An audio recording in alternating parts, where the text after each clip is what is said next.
สุดท้ายแฟนๆจะตีสลายตั้งอันนี้ส่งสวากรมสาจิตไม่การมาการในชแนลระบบแอดมินนัดไงนี่แอดมินนะก็มาบรรทอเรื่องระบบเยิงประดามสไนนี่เราได้ก็ได้เพียรติดด็อกเชียบรรทอตีดตอนจังอะไรนี่ก็มอยคาเปเรียระบบเยิงอยู่ตัดตัวสไนจมวยนังแอดมินตั้งอันนี้กาเป็นเพียรมนตัวใส่ระบบเยิงให้นังซีเสียวะพวกแกกับบ้านตะโกกลมโนจมวยนี้ในไอกันแหลงมวยบรรทอมาเตียปูแกตั้งปีเนี่ยกับบ้านน้องนี้ตลอดมาเตียวันไปได้มาดอกเตียไฮโนซีเสียวแกกับบ้านในใหญ่ออก้อนแต่การตัวใส่ระบบเยิงได้เนี่ยบ้านช่วยแกในคลองไงนี่เองจังเตอตัวใส่สามหายเนียงกับบ้านย่อยย่ำให้เนียงกับบ้านสมเดียวซีเสียวว่าเธอบรรทุกระบอกนี้ตายมาดองเตอตายมันนึกสมาธาไปได้ตัวใส่ระบอกเยิงโจมาดอกนองบรรทุกก็สลับแต่เนี่ยใส่ลิงนั่งกอดกับบ้านรองจำตัวใส่ระบอกเยิงในตีนั่งให้กอดกับบ้านสู้แต่การตัวใส่ระบอกเยิงทาไอรัวในตีนี้บ้านมือระยะให้ตายสกสบายได้หรอแต่ตัวใส่ระบอกเยิงเนียงเหมือนชลายโนไลเติบเนี่ยใส่ลิงนั่งกอดกับบ้านสู้ตัวใส่ระบอกเยิงอมปีหลกเยยเป็นมาดองให้กอดกับบ้านในเยยอมปีเรื่องลอยดังใบช่วยหลกเยยเองจังตั้งแน่ให้กอดมันนึกสมาธาไปในตัวใส่ระบอกเยิงนั่งใบจะช่วยซีเสียวตัวเว้ยเรื่องมือก่อนยังเหมือนจังบ้านลอยดังใบเพียบบ้านหลกเยยเต็มแม่เน่สลับแต่เป็นนางได้ซีเสียวแกกับบ้านโซนหมอกซีให้เธอไอ้แกปัจจิเมนกาพยาปาอย่างคลั่งคนตายเนี่ยใส่ลิงนั่งตัวใส่ระบอกเยิงกับบ้านเธอปุ๊บเฉียดธรรมดาดังใบกับออยซีเสียวแกมีการซองใส่เองจังเตอร์กลายมาเตียนเนี่ยใส่ลิงกอดกับบ้านสมเดียตัวใส่ระบอกเยิงนั่งซีเสียวเจงแต่กลายเว้งโดยตกไอ้พวกแกต่างปีนี้ในใหญ่ขึ้นจ้าเป็นเนี่ยใส่ลิงเจงพอดซีเสียวแกกับบ้านสู้แต่การตัวใส่ระบอกเยิงทาตายเนี่ยต่างปีมีเรื่องเอาไว้แม่เน่ให้ตายเนี่ยใส่ลิงนั่งกอดเมียนเธอบาปเนียงได้ล้อนปันตายตัวใส่ระบอกเยิงเนี่ยกับบ้านปราบทาเมียนนะกอดก่อนแต่โจมาเมื่อขยมตายปันนางไอ้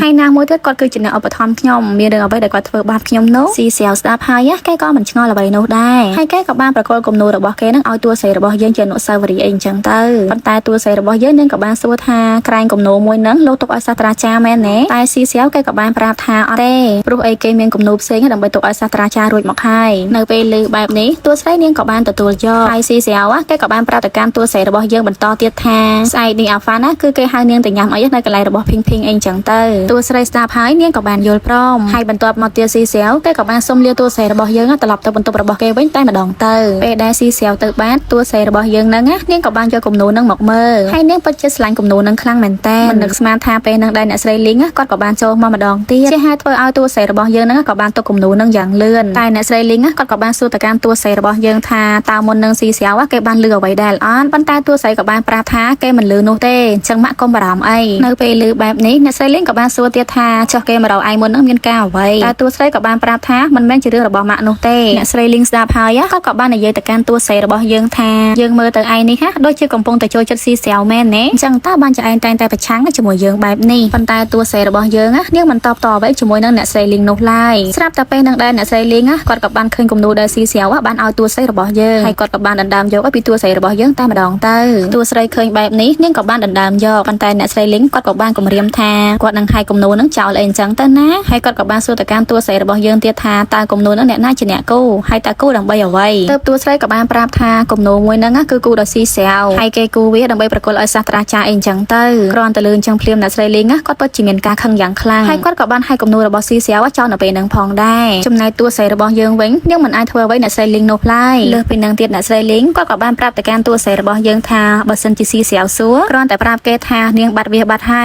กรอยเป็นยีรวยไทยเนี่ยใส่ลิงกอดกับบ้านจ่าจิ้งใต้มาดองเตอรีไอตัวใส่ระบอกเยิงอันนี้ไว้เนี่ยเนียงปัจจิเมนกาชื่อจับอย่างคลั่งให้เนียงก็มันดังทากวดเบาะสไลแบบน้าชมพูนังซีเสียวนกได้ลูกไอบรรทบตัวใส่ระบอกเยิงเนียงกับบ้านมากันกันไล่ระบอกเพ่งให้เนียงหนังเมย์เนี่ยกับบ้านนอนขึ้นอ่างสัตว์ย่ำเองจังเตอแต่ไปนางได้เมย์เนี่ยเนียงกับบ้านสู้แต่การตัวใส่ระบอกเยิงทาตาเองกัดไอไม่บ้านจะตึกบอกระบอกไอเนี่ยโดยจิตเตรียมกรอมคลั่งมาแล้วแต่ตัวใส่กับบ้านปราบท้าขย่มเหมือนกัดไอโนเต้ให้เนียงกับบ้านสู้เมย์เนี่ยแต่ต้นแต่หนึ่งเรื่องกับบ้านฟันเป็นมาดองทาตาปัวเกต่างปีนี้ดอนนาดอนในให้ปันไตเมย์เนี่ยกับบ้านปราบทาเนียงบ้านปัดได้ใส่ดับฟันเองจังตั้งนะในไปลือแบบนี้ตัวใส่เนียงปัจจิเมนกาพยับอาอย่างคลั่งให้เนียงกับบ้านสู้แต่การเมย์ทาไม่บ้านจะไอเฟิร์นจังเติบเมย์เนี่ยกับบ้านปราบทาเนียงกรอนแต่มันจังไอฟันนักบ้านจะแต่ปันนอปันไตขนมจัดระบอกเนียงก็มีการจอยจัดอาฟันติดตุยพองได้ในไปลือแบบนี้ตัวใส่เนียงกับบ้านสู้แต่การเมย์เตียทาตาเมย์เนี่ยมีอารมณ์แบบไม่ในไปดับบ้านอาฟันสารเพียบเองจังตั้งนะเติบเมย์เนี่ยกับบ้านปราบตัวใส่ระบอกเยอะตามนางเองจังเตอเป็นนางดาอาฟันแกกับบ้านดาหมอกให้แกกับบ้านสดับลือพองได้โดยเคยแบบนี้เมย์เนี่ยปัจจิคังอย่างคลั่งให้เนียงกับบ้านเด้งไวอาฟันเป็นนางตามาดองเตอเรียนนางได้ซีเสียวแกกับบ้านดามารอกตัวใส่ระบอกเยิงให้แกกับบ้านอ้อยเพชรเชี่ยไม่แก้วแต่เนียงผักป้อนตาตัวใส่ระบอกเยิงเนียงใบจะจังบ้านเครื่องสว่างแต่เว้งตายซีเสียวแกมันเอาโนไลให้แกกับบ้านปราบทาตัวใส่ระบอกเยิงนั่นคือมันตอนเป็นไวโนเต้จังแกมันจังเอาเนียงผักเครื่องสว่างเองจังตั้งนะแต่ตัวใส่กับบ้านปราบทา ខ្ញុំជាមនុស្សពេញវ័យហើយតានៅពេលឮបែបនេះស៊ីសៀវគេក៏បានសើចហើយគេក៏បានសួរទៅកាន់តួស្រីរបស់យើងអំពីរឿងគំនូអីចឹងទៅថាតើនាងចូលចិត្តដែរអត់តួស្រីស្ដាប់ហើយនាងក៏បានប្រាប់ទៅកាន់ស៊ីសៀវថាចូលចិត្តតាកំឡុងពេលនិយាយគ្នាអាហ្វាន់គេក៏បានហៅស៊ីសៀវនឹងឲ្យចូលមកខាងក្នុងបន្តិចហើយស៊ីសៀវគេក៏បានចូលទៅខាងក្នុងតែម្ដងទៅជាមួយគ្នានឹងដែរភីងគេក៏បានដើរមករកតួស្រីរបស់យើងហើយគេក៏បានយកស្រាបៀរមួយកំប៉ុងឲ្យតួស្រីរបស់យើងដូចគ្នាតួស្រីឃើញហើយនាងពិតជាសប្បាយចិត្តយ៉ាងខ្លាំងទៅភីងគេក៏បានប្រាប់ថាពេលនេះអាយុរបស់នាងគឺ18ឆ្នាំហើយចឹងនាងអាចផឹកវាបានតាសាក់លបងផឹកទៅមើលនៅពេលឮបែបនេះណាតួស្រីរបស់យើងនាងក៏បានផឹកគ្រាន់តែបានផឹកភ្លាមណាតួស្រីរបស់យើងនាងពិតជាសប្បាយមែនតែនព្រោះតែរសជាតិរបស់វាគឺឆ្ងាញ់ញ៉តែពេលនឹងដែរភីងគេក៏បានប្រាប់ទៅកាន់តួស្រីរបស់យើងថាកុំឲ្យតួស្រីរបស់យើងហ្នឹងប្រាប់ស៊ីសៀវឲ្យសោះថាគេគឺជាអ្នកឲ្យនាងអីចឹងទៅណាសាច់រឿងក៏បានកាត់ទៅមើលខាងអ្នកស្រីលីងឯណោះវិញពេលនេះអ្នកស្រីលីងគាត់ក៏បានឃើញអ្នកបម្រើកំពុងតែយកខោអាវរបស់ស៊ីសៀវហ្នឹងទៅបោកគួរហើយគាត់ក៏បានធ្វើជាសួរនាំអ្នកបម្រើអីចឹងទៅមិនតែប៉ុណ្ណោះគាត់ក៏បានឃើញថាខោអាវរបស់ស៊ីសៀវហ្នឹងគឺមានប្រឡាក់ទឹកថ្នាំទើបគាត់ក៏បានសួរទៅកាន់អ្នកបម្រើថាតើស៊ីសៀវគេទៅណាតែអ្នកបម្រើក៏បានប្រាប់ថាគាត់ក៏មិនដឹងដូចគ្នានៅពេលឮបែបនេះអ្នកស្រីលីងគាត់ក៏បានសួរទៀតថាចុះវ៉ាន់តើនាងទៅជាមួយស៊ីសៀវដែរមែនទេទើបអ្នកបម្រើក៏បានប្រាប់ថាត្រូវហើយគាត់ឃើញតួស្រីរបស់យើងហ្នឹងទៅជាមួយនឹងស៊ីសៀវអីចឹងទៅអ្នកស្រីលីងស្ដាប់ហើយគាត់ពិតជាមានការខឹងយ៉ាងខ្លាំងក្រោយមកទៀតអ្នកស្រីលីងគាត់ក៏បានលួចចូលមកក្នុងបន្ទប់របស់ស៊ីសៀវមិនតែប៉ុណ្ណោះគាត់ក៏បានដើរមើលជុំវិញបន្ទប់របស់ស៊ីសៀវផងដែរបន្ទាប់ពីមើលរួចហើយអ្នកស្រីលីងគាត់ក៏បានដើរមកយកគំនូរបស់ស៊ីសៀវដែលស៊ីសៀវគេបានត្រៀមទុកសម្រាប់លោកសាស្ត្រាចារ្យហើយគាត់ក៏បានលួចយកគំនូហ្នឹងតែម្ដងទៅដោយជំនួសដោយកระดาษសមួយសន្លឹកឲ្យស៊ីសៀវតែប៉ុណ្ណោះចំណែកខាងស៊ីសៀវឯនេះវិញគេមិនដឹងថាអ្នកស្រីលីងហ្នឹងគឺបានយកគំនូរបស់គេនោះទេហើយពេលនេះដែលស៊ីសៀវនឹងគ្រប់គ្នាក៏កំពុងតែសប្បាយចិត្តយ៉ាងខ្លាំងលើសពីនឹងទៀតតួស្រីរបស់យើងនាងក៏បានស្វឹងស្រាផងដែរធ្វើឲ្យស៊ីសៀវគេក៏បានសួរគ្រប់គ្នាថាតើអ្នកណាគឺជាអ្នកឲ្យតួស្រីរបស់យើងនឹងផឹកស្រាអញ្ចឹងប៉ុន្តែគ្មានអ្នកណាម្នាក់ប្រាប់នោះឡើយរីឯតួស្រីរបស់យើងវិញណានៅពេលដែលនាងស្វឹងស្រានាងក៏បានកោយ៉ាងខ្លាំងហើយនាងក៏បានរាំច្រៀងពេញនឹងតែម្ដងជាហេតុធ្វើឲ្យស៊ីសៀវគេពិតជាហួសចិត្តមែនតែនដោយឃើញបែបនេះស៊ីសៀវគេក៏គ្មានអ្វីដើម្បីនិយាយនោះដែរចឹងមានតែឲ្យតួស្រីរបស់យើងហ្នឹងសប្បាយឲ្យអស់ចិត្តចោះមិនយូរប៉ុន្មានពួកគេទាំងពីរនាក់ក៏បាននាំគ្នាត្រឡប់ទៅវិញប៉ុន្តែពេលនេះស៊ីសៀវគេកំពុងតែខឹងជាមួយនឹងតួស្រីរបស់យើងហើយគេថែមទាំងដើរចោលនាងទៀតផងតួស្រីឃើញបែបនេះនាងក៏បានដើរតាមស៊ីសៀវហើយនាងក៏បានស្រែកប្រាប់ឲ្យគេឈប់ប៉ុន្តែស៊ីសៀវគេមិនឈប់នោះឡើយគេគិតតែពីដើរទៅមុខតែប៉ុណ្ណោះដោយហត់ខ្លាំងពេកណាតួស្រីរបស់យើងហ្នឹងនាងក៏បានស្រែកទៅកាន់ស៊ីសៀវហើយនាងក៏បានប្រាប់ថាខ្ញុំឈឺជើងហើយនៅពេលឮបែបនេះស៊ីសៀវគេក៏បានដើរត្រឡប់មកវិញហើយគេក៏បានជួយមើលជើងឲ្យតួស្រីរបស់យើងអីអញ្ចឹងទៅរីឯតួស្រីរបស់យើងវិញនាងក៏មានការអៀនជាមួយនឹងស៊ីសៀវផងដែរស្រាប់តែពេលនឹងស៊ីសៀវគេក៏បានអៀវតួស្រីរបស់យើងជាហេតុធ្វើឲ្យតួស្រីរបស់យើងនាងពិតជាមានការភ្ញាក់ផ្អើលយ៉ាងខ្លាំងហើយពេលនឹងដែរស៊ីសៀវគេក៏បានសួរទៅកាន់តួស្រីរបស់យើងថាហេតុអ្វីបានជានាងផឹកស្រាច្រើនម្ល៉េះទើបតួស្រីក៏បានប្រាប់ថាមកពីខ្ញុំមិនសប្បាយចិត្តនឹងណាស៊ីសៀវស្ដាប់ហើយគេក៏សួរទៀតថាតើនាងមានរឿងអីប៉ុន្តែតួស្រីរបស់យើងនាងមិនប្រាប់នោះឡើយនាងគ្រាន់តែប្រាប់ថានាងក្រៀមក្រំតែប៉ុណ្ណោះលើសពីនឹងទៀតនាងក៏បានប្រាប់ស៊ីសៀវទៀតថាពេលនេះអារម្មណ៍របស់នាងកំពុងតែមានការសោកស្ដាយអីអញ្ចឹងទៅក៏ព្រោះតែរាល់ថ្ងៃនេះនាងបានធ្វើរឿងអាក្រក់មួយនិយាយអញ្ចឹងស៊ីសៀវតើលោកស្អប់មនុស្សអាក្រក់ដែរអត់ទើបស៊ីសៀវគេក៏បានប្រាប់ថាខ្ញុំក៏មិនមែនជាមនុស្សល្អនោះដែរអញ្ចឹងមានរឿងអីដែលខ្ញុំត្រូវស្អប់មនុស្សអាក្រក់នោះប៉ុន្តែតួស្រីរបស់យើងនាងក៏បានប្រាប់ទៅកាន់ស៊ីសៀវថាលោកមិនមែនជាមនុស្សអាក្រក់នោះទេលោកគឺជាមនុស្សល្អលោកមានដឹងអត់រាល់ថ្ងៃនេះលោកគឺជាមនុស្សស្មោះត្រង់ទន់ភ្លន់អញ្ចឹងហើយលោកគឺមិនស័ក្តិសមធ្វើជាមនុស្សអាក្រក់នោះទេរាល់ថ្ងៃនេះមនុស្សនៅជុំវិញខ្លួនខ្ញុំគឺសុទ្ធតែជាមនុស្សល្អទាំងអស់ទាំងលោកទាំងមេងគឺសុទ្ធតែជាមនុស្សល្អមានតែខ្ញុំតែម្នាក់ប៉ុណ្ណោះដែលជាមនុស្សអាក្រក់តែណាហើយចាពេលដែលនិយាយដល់រឿងនេះទៅវាពិតជាធ្វើឲ្យខ្ញុំសោកសៅខ្លាំងមែនតើហើយរាល់ថ្ងៃនេះខ្ញុំក៏ចង់ខ្លាចជាមនុស្សល្អចំពោះលោកដូចគ្នាបើសិនជាខ្ញុំធ្វើជាមនុស្សល្អតើខ្ញុំអាចទូទាត់អ្វីៗគ្រប់យ៉ាងចំពោះលោកដែរអត់ស៊ីសៀវស្ដាប់ហើយគេក៏បានញញឹមហើយគេក៏បានយកតួស្រីរបស់យើងមកផ្ទះតែម្ដងទៅលុះពេលមកដល់ផ្ទះស៊ីសៀវគេក៏បានឲ្យតួស្រីរបស់យើងនឹងគេងហើយគេក៏បានសម្លឹងទៅមើលមុខរបស់តួស្រីយើងនឹងគិតនៅក្នុងចិត្តតែម្នាក់ឯងថាទោះបីជាតួស្រីរបស់យើងខ្លាចជាមនុស្សអាក្រក់ក៏ដោយក៏គេនៅតែចូលចិត្តនាងអីចឹងទៅណាបន្ទាប់ពីគិតរួចហើយស៊ីសៀវគេក៏បានត្រឡប់ទៅបន្ទប់របស់គេតែម្ដងទៅលុះព្រឹកបន្ទាប់ស៊ីសៀវគេក៏បានរៀបចំទៅកាន់សាលារៀនដើម្បីជួបជាមួយនឹងលោកសាស្ត្រាចារ្យឈិនតែពេលនឹងដែរតួស្រីរបស់យើងនាងក៏បានហៅស៊ីសៀវហើយនាងក៏បានសួរទៅកាន់គេថាតើលោកបានយកគំនូរបស់លោកទៅហើយនៅទើបស៊ីសៀវគេក៏បានប្រាប់ថាយករួចហើយនៅពេលលើបែបនេះតួស្រីនាងក៏បានជូនពរទៅកាន់ស៊ីសៀវនាងសូមឲ្យគេបានទទួលជោគជ័យអីចឹងទៅណាបន្ទាប់ពីនិយាយគ្នារួចហើយស៊ីសៀវគេក៏បានសុំលាតួស្រីរបស់យើងតែម្ដងទៅក្រោយមកទៀតតួស្រីរបស់យើងនាងក៏បានចូលទៅក្នុងបន្ទប់របស់នាងវិញតែពេលនឹងដែរអ្នកស្រីលីងគាត់ក៏បានហៅតួស្រីរបស់យើងនឹងសួរទៅកាន់តួស្រីរបស់យើងថាតើផ្កាទាំងអស់នេះវាស្អាតដែរអត់ព្រោះគាត់ចង់យកផ្កាទាំងអស់ហ្នឹង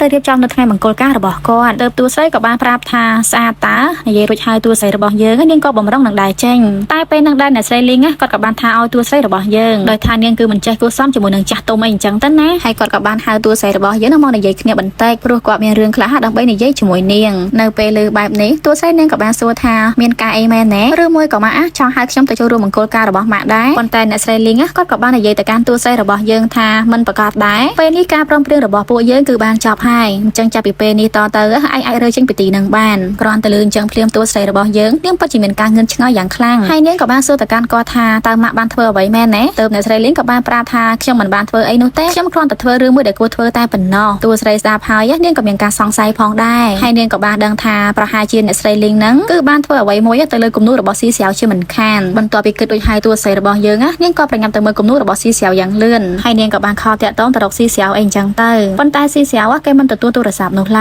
ើយតែពេលហ្នឹងដែរតួស្រីរបស់យើងនាងក៏បានគិតថាគឺអ្នកស្រីលីងហ្នឹងមិនហ៊ានបំផ្លាញគំនូររបស់ស៊ីស្រាវនោះទេតែគាត់អាចនឹងយកគំនូររបស់ស៊ីស្រាវទៅដាក់នៅក្នុងបន្ទប់របស់នាងអីចឹងទៅដើម្បីឲ្យស៊ីស្រាវគេយល់ច្រឡំអីចឹងទៅណាហើយក្រោយមកទៀតតួស្រីរបស់យើងនាងក៏ប្រញាប់ចូលទៅមើលនៅក្នុងបន្ទប់របស់នាងយ៉ាងលឿនពេលហ្នឹងដែរតួស្រីរបស់យើងនាងពិតជាបានឃើញថាគំនូររបស់ស៊ីស្រាវហ្នឹងគឺនៅក្នុងទូខោអាវរបស់នាងពិតមែនជាហេតុធ្វើឲ្យនាងពិតជាខឹងជាមួយនឹងអ្នកស្រីលីងយ៉ាងខ្លាំងហើយនាងក៏ប្រញាប់យកគំនូរហ្នឹងទៅឲ្យស៊ីស្រាវផងដែរតែពេលហ្នឹងដែរអ្នកស្រីលីងគាត់ក៏បានហាមឃាត់ហើយគាត់ក៏បានគម្រាមរឿងប្រាក់ជាមួយនឹងតួស្រីរបស់យើងអីចឹងទៅដោយគាត់បាននិយាយថាបើសិនជាតួស្រីរបស់យើងយកគំនូរហ្នឹងទៅនោះគាត់នឹងមិនឲ្យប្រាក់ទៅកាន់នាងទៀតនោះទេប៉ុន្តែតួស្រីរបស់យើងនាងក៏បានថាឲ្យគាត់វិញថាខ្ញុំក៏មិនសុំប្រាក់របស់អ្នកទៀតនោះដែរហើយចាប់ពីពេលនេះតទៅការព្រមព្រៀងរបស់យើងក៏បញ្ចប់ដូចគ្នាអញ្ចឹងអ្នកមិនត្រូវរំខានខ្ញុំហើយនឹងលោកយាយទៀតនោះឡើយក្រោយពីនិយាយរួចហើយតួស្រីរបស់យើងនាងក៏ប្រញាប់ទៅរកស៊ីស្រាវយ៉ាងលឿនបន្ទាប់មកទៀតតួស្រីរបស់យើងនាងក៏បានធ្វើដំណើរនៅតាមផ្លូវប៉ុន្តែពេលនឹងដែរចរាចរណ៍គឺមានការកកស្ទះយ៉ាងខ្លាំងជាហេតុធ្វើឲ្យតួស្រីរបស់យើងហ្នឹងក៏សម្រេចចិត្តរត់ចុះតែម្ដងទៅហើយនាងក៏ប្រញាប់រត់ទៅរកកន្លែងរបស់ស៊ីស្រាវផងដែរមិនយូរប៉ុន្មានតួស្រីរបស់យើងនាងក៏បានមកដល់ហើយនាងក៏ប្រញាប់ឡើងទៅរកលោកសាស្ត្រាចារ្យឈិនផងដែរពេលនឹងដែរតួស្រីរបស់យើងនាងក៏បានជួបជាមួយនឹងលោកសាស្ត្រាចារ្យឈិនហើយនាងក៏ប្រកល់គំនូរទាំងអស់របស់ស៊ីស្រាវឲ្យទៅកាន់គាត់មើលអីអញ្ចឹងទៅមិនតែប៉ុណ្ណោះនាងក៏បានប្រាប់ថាគំនូរទាំងអស់ហ្នឹងគឺគូដោយស៊ីស្រាវហើយការពីព្រឹកមិញនេះស៊ីស្រាវគេបានយកច្រឡំអញ្ចឹងហើយទៅបានជានាងយកគំនូរនេះមកឲ្យគេវិញលោកសាស្ត្រាចារ្យមើលហើយគាត់ពិតជាពេញចិត្តយ៉ាងខ្លាំងហើយគាត់ក៏បានសរសើរថាស្នាដៃគូរបស់ស៊ីស្រាវនៅពេលនេះគឺរីកចម្រើនហើយម្យ៉ាងវិញទៀតគាត់ក៏បានប្រាប់ទៅកាន់តួស្រីរបស់យើងថា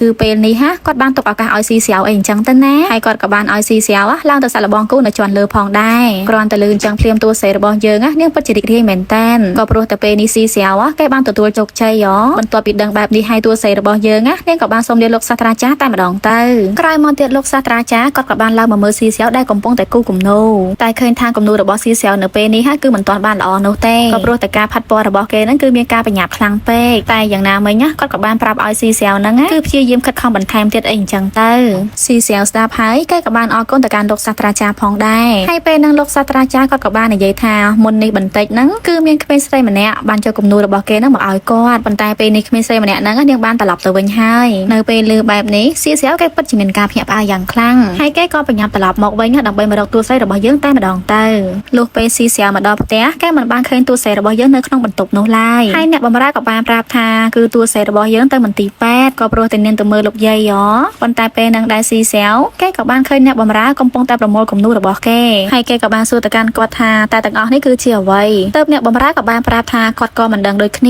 ាតែគាត់ឃើញគំនូរទាំងអស់នោះនៅក្នុងធុងសម្រាមអីអញ្ចឹងទៅណាស៊ីស្រាវស្ដាប់ហើយគេពិតជាមានការភ្ញាក់ផ្អើលយ៉ាងខ្លាំងហើយគេក៏បានប្រមូលគំនូរទាំងអស់យកមកមើលទើបដឹងថាគឺជាគំនូររបស់គេនឹងឯងក្រោយមកទៀតស៊ីស្រាវគេក៏បានយកគំនូរទាំងអស់មករៀបផ្គុំគ្នាឡើងវិញហើយគេពិតជាមិនយល់សោះហើយដើម្បីបានជាតួស្រីរបស់យើងនឹងហែកវាចោលអញ្ចឹងកំឡុងពេលនឹងដែរមិញរបស់ស៊ីស្រាវគាត់ក៏បានចូលមកហើយគាត់ក៏បានប្រាប់រឿងមួយទៅកាន់ស៊ីស្រាវផងដែរដោយគាត់បានប្រាប់ថាការពីមុនអ្នកស្រីលីងហ្នឹងគឺបានរៀបការម្ដងរួចមកហ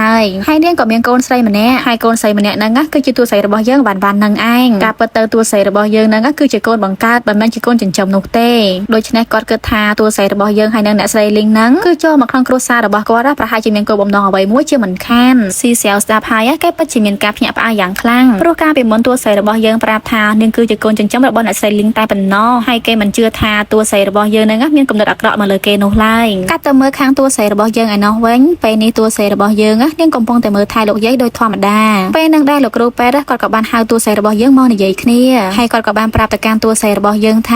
គាត់មានដំណឹងល្អមួយចង់ប្រាប់ដល់តួស្រីរបស់យើងគឺការវះកាត់ទៅលើលោកយាយអាចនឹងមានការគ្រោងទុកអីអញ្ចឹងទៅដោយសារតែពេលនេះខាងមន្ទីរពេទ្យគឺរកបានអ្នកបរិច្ចាគកលា នឲ្យលោកយាយហើយតែអ្វីដែលសំខាន់នៅពេលនេះគឺតម្រូវឲ្យតួស្រីរបស់យើងហ្នឹងបងថ្លៃសេវាជាមុនសិនតួស្រីស្ដាប់ហើយនាងក៏បានសុំពន្យាពេលលោកគ្រូពេទ្យផងដែរហើយនាងនឹងព្យាយាមរកវិធីដើម្បីរកប្រាក់មកជួយដល់លោកយាយអីអញ្ចឹងទៅក្រោយមកទៀតតួស្រីរបស់យើងនាងក៏បានមករកបារម្ភម្នាក់ដែលមានឈ្មោះថាពូហ្វាំងដើម្បីមកខ្ចីប្រាក់របស់គាត់អីអញ្ចឹងទៅណាហើយតួស្រីរបស់យើងនាងក៏បានសួរទៅកាន់ពូហ្វាំងថាតើពូអាចឲ្យខ្ញុំខ្ចីប្រាក់បានប៉ុន្មានទើបពូហ្វាំងក៏បានប្រាប់ថាបានតែ1000តែប៉ុណ្ណោះតែតួស្រីរបស់យើងនាងក៏បាននិយាយថានាងត្រូវការខ្ចីគាត់ចំនួន2000ប៉ុន្តែពូហ្វាំងគាត់មិនព្រមនោះឡើយដោយសារតែតួស្រីរបស់យើងអត់មានទ្រព្យបញ្ចាំមកនៅពេលលើបែបនេះតួស្រីរបស់យើងហ្នឹងនាងក៏បានប្រាប់ទៅកាន់ពូហ្វាំងថា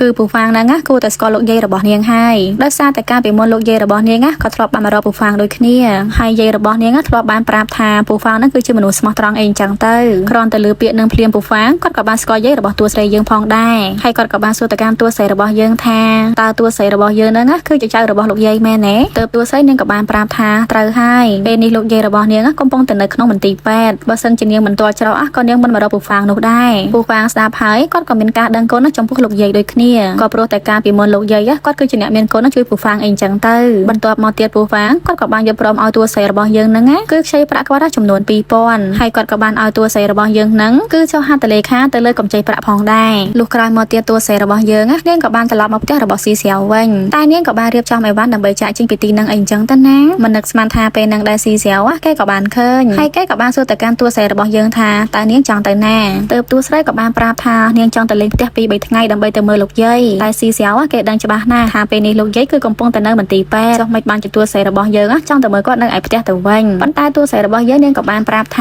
គឺពេលនេះលោកយាយគាត់បានចេញពីមន្ទីរពេទ្យហើយគាត់ក៏កំពុងតែសម្រាកនៅផ្ទះនឹងឯងតែស៊ីស្រាវគេក៏បានសួរទៀតថាតើអ្នកណាឲ្យនាងចាក់ចេញពីផ្ទះរបស់ខ្ញុំហាទើបតួស្រីក៏បានប្រាប់ថាខ្ញុំមិនចង់រស់នៅទីនេះទៀតនោះទេនៅពេលលើបែបនេះស៊ីស្រាវគេក៏បានសួរទៅវិញទៀតថាហេតុអ្វីបានជានាងបោះបង់ងាយខ្លាំងម្ល៉េះតើនាងមិនចង់ធ្វើជាប្អូនស្រីរបស់ខ្ញុំទៀតទេមែនទេគ្រាន់តែលឿនចឹងភ្លាមតួស្រីរបស់យើងនាងក៏បានដឹងថាគ្រប់យ៉ាងទាំងអស់គឺស៊ីស្រាវគេបានដឹងការពិតអស់ហើយអញ្ចឹងពេលនេះតួស្រីរបស់យើងហ្នឹងនាងក៏អត់ដឹងគួរនិយាយបែបណាជាមួយនឹងស៊ីស្រាវនោះដែរហើយនាងក៏សុំលាស៊ីស្រាវតែម្ដងទៅលុះស្អែកបន្ទាប់តួស្រីរបស់យើងនាងក៏បានមកធ្វើការនៅកន្លែងហ្គេមដោយធម្មតាតែពេលហ្នឹងដែរនាងក៏បានឃើញស៊ីស្រាវគេកំពុងតែនៅទីហ្នឹងជាហេតុធ្វើឲ្យតួស្រីរបស់យើងក៏បានគេចពីគេតែម្ដងទៅក្រោយមកទៀតតួស្រីរបស់យើងនាងក៏បានជួបជាមួយនឹងលូហ៊ីហើយគេក៏បានឲ្យតួស្រីរបស់យើងហ្នឹងសងបំណុលមកកាន់គេអីអញ្ចឹងទៅណាតែតួស្រីរបស់យើងនាងមិនចង់និយាយអ្វីច្រើនជាមួយនឹងលូហ៊ីនោះឡើយនាងគ្រាន់តែប្រាប់ថាចាំស្អែកនាងនឹងសងតែប៉ុណ្ណោះបន្ទាប់ពីនិយាយរួចហើយនាងក៏បានដើរចេញតែម្ដងទៅប៉ុន្តែអាប៉ែលូហ៊ីហ្នឹងគេនៅតាមតួស្រីរបស់យើងរហូតហើយគេក៏បាននិយាយគំរាមទៅកាន់តួស្រីរបស់យើងដូចគ្ន